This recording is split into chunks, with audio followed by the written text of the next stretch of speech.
¿Quién es realmente la Virgen de Guadalupe? Y quiero comenzar hablando en el libro de Romanos capítulo 1, versículo 25, que dice: porque cambiaron la verdad de Dios por la mentira, honrando y dando culto a las criaturas antes que al Creador, el cual es bendito por los siglos. Amén.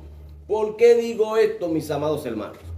El 12 de diciembre es uno de esos días como tantos en que los católicos provocan la ira del Señor, pues cada año millones de personas alrededor del mundo dejan sus ciudades de origen para emprender largas peregrinaciones, a veces, hermanos, a veces de rodillas, en el lugar religioso más visitado en el mundo, la Basílica de la Virgen de Guadalupe en la Ciudad de México, el cual es considerado uno de los templos marianos más importantes del mundo.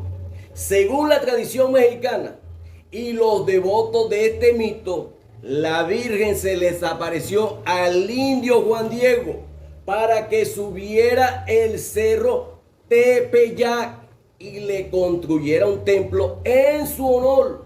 Desde entonces, millones de católicos engañados celebran el 12 de diciembre el más ferviente culto de idolatría dedicado a la guadalupana, o como muchos la conocen, la Virgen Morena.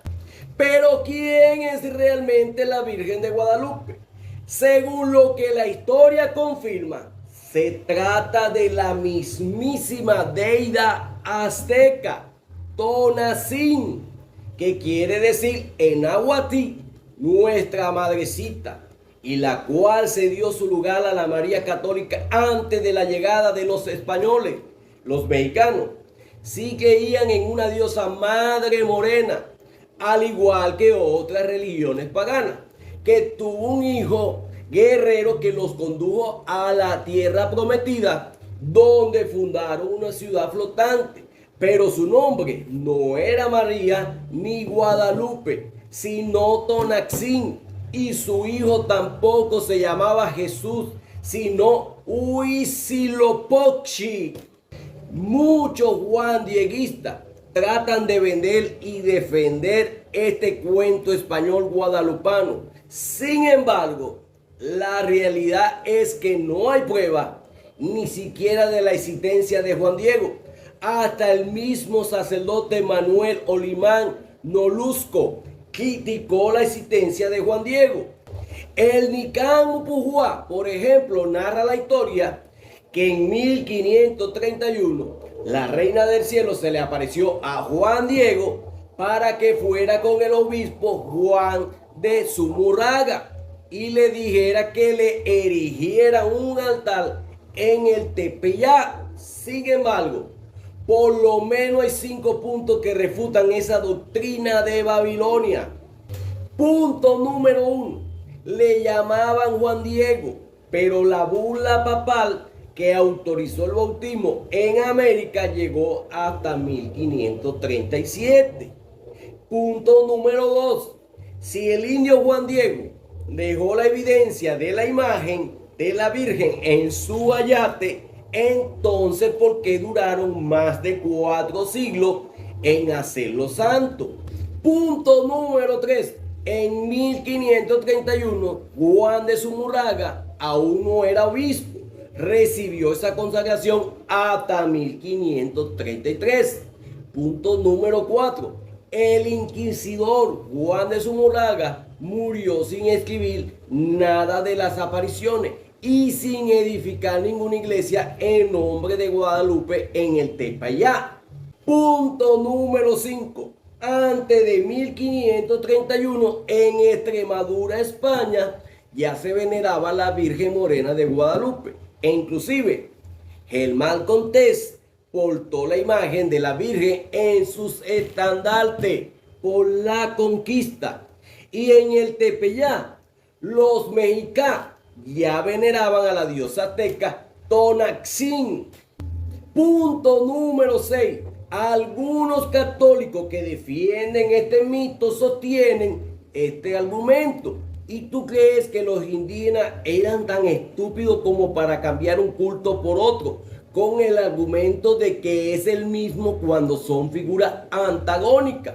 Bueno, estos ignoran que nada como un poco de inquisición que no convenzca. De hecho, esta es una de las razones por las que la secta románica es falsa, puesto que el verdadero cristiano se predica con amor y mansedumbre y no se obliga y mucho menos se impone con violencia.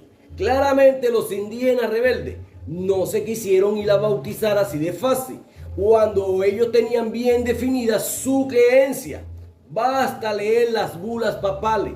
Y sobre Fray Juan de Zumurraga, nieto de Nezahualcóyotl, para darse cuenta que la Inquisición no solo tocó a muchos judíos, moros y cristianos, hugotones, valdeneses, albigenses y otros anabatistas en toda Europa, sino también a los indígenas de América.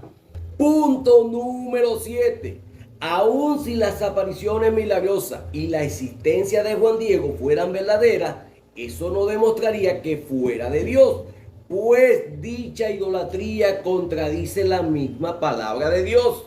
Por lo que el libro de Gálatas en el capítulo 1 del versículo 8 al 9 dice y nos advierte: mas si aún nosotros o un ángel del cielo os anunciare otro evangelio diferente del que os hemos anunciado, sea anatema. Vea también el libro de Mateo capítulo 4 versículo 10, o primera de Juan capítulo 4 versículo 1 y 2, o segunda de Tesalonicenses capítulo 2 versículo 9 al 12.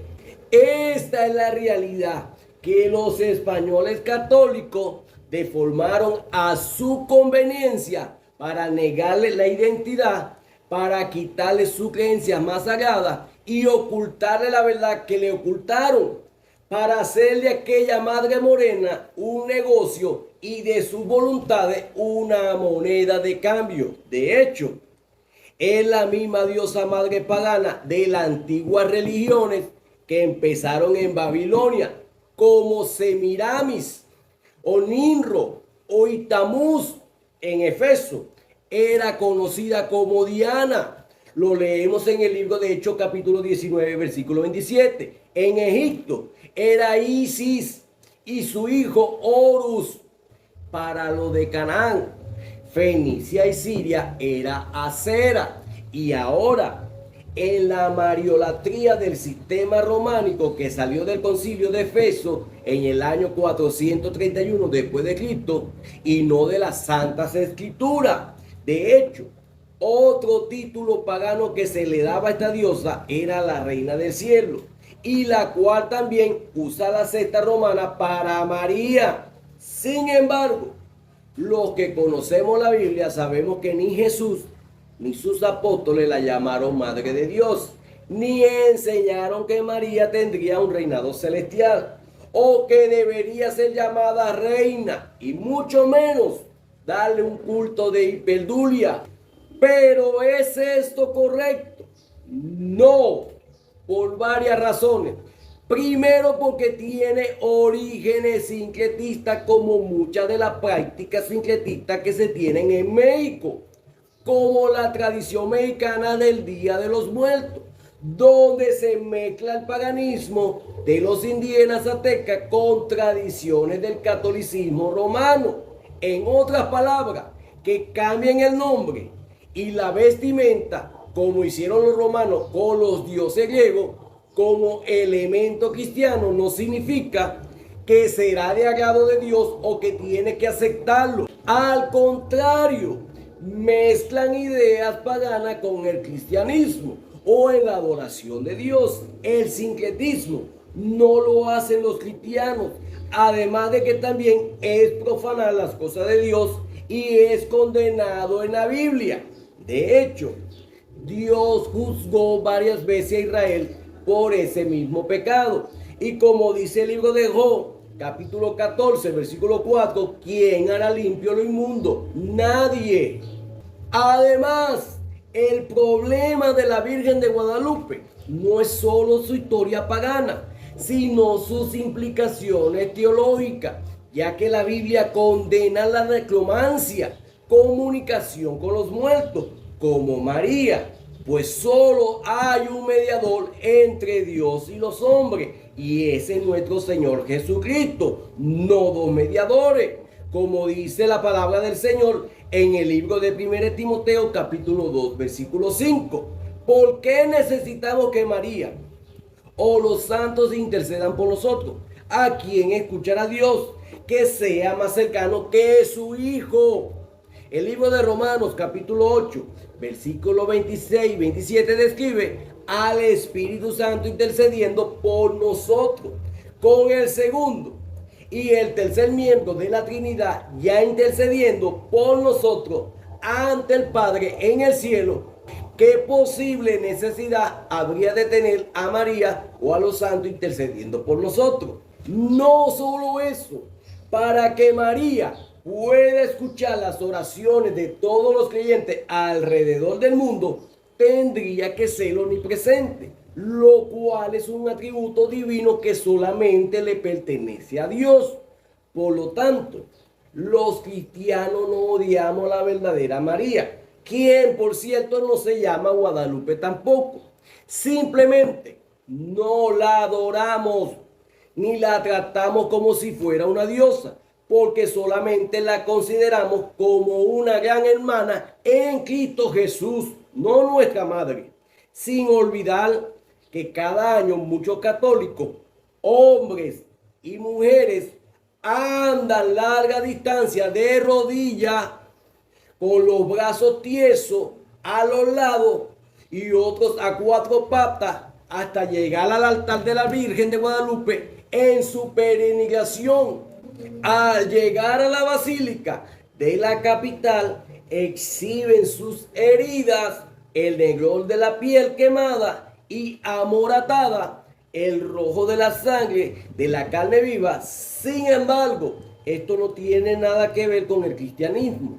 Algunos activistas conservadores como Mamela Fiallo, Santiago Alarcón, Pablo Muñoz y Luis Toro hasta creen que parte del problema o la razón del auge del feminismo se debe al rechazo protestante hacia la Virgen María, la cual ellos idolatran. Sin embargo, el problema con esta extrabíblica y antibíblica afirmación es que el catolicismo no dignifica a la mujer a través de María, sino que la endiosa, lo cual ni la misma verdadera María ni Jesús nuestro Señor aceptaría. Algunos marianos hasta se portan igual que un aliade o feminismo si no ponemos a esta mujer, la María romanista, al mismo nivel o por encima del mismo Dios. El progresismo simplemente no se combate con la idolatría, sino creyendo y leyendo y obedeciendo las santas escrituras, como dice 2 Timoteo capítulo 3 versículos 16 y 17. Solo Jesucristo puede salvar, no María. María no puede salvar y cambiar los corazones de la feminista, proavista e idólatra. Quizás esto también explica por qué el progresismo ha dominado más en los países católicos como España, Argentina y México, los cuales no han podido frenar o resistir el progresismo. Al contrario, cada vez más se hunden en ella. Por lo tanto, con tanta idolatría para este mito guadalupano, no es sorpresa que México está como está, pues sin Cristo no podemos hacer nada, y menos si en su lugar ponemos un ídolo pagano disfrazado de cristianismo que Dios aborrece y que solo conducirá a México de mar en peor. En fin, idolatría es idolatría, no importa el nombre que le pongan al ídolo. Cuando Luis Toro dice que ellos no idolatran porque la Biblia dice que no se hará imagen de lo que está en el cielo ni en la tierra, y que ellos no han hecho imagen de lo que está en el cielo, pero ellos dicen que María está en el cielo y que reina, y ellos han hecho un ídolo aquí en la tierra, en lo cual se doblan, rezan, piden, claman, lloran, y dice que les habla. Eso es idolatría, eso es Satanás disfrazado como ángel de luz. Espero que este mensaje pueda llegar a muchos corazones y se arrepientan. Dios le bendiga. Nos vemos en un próximo video. Si Cristo no ha venido a buscar su iglesia, o si no hemos partido con el Señor, Dios te bendiga, Dios te guarde.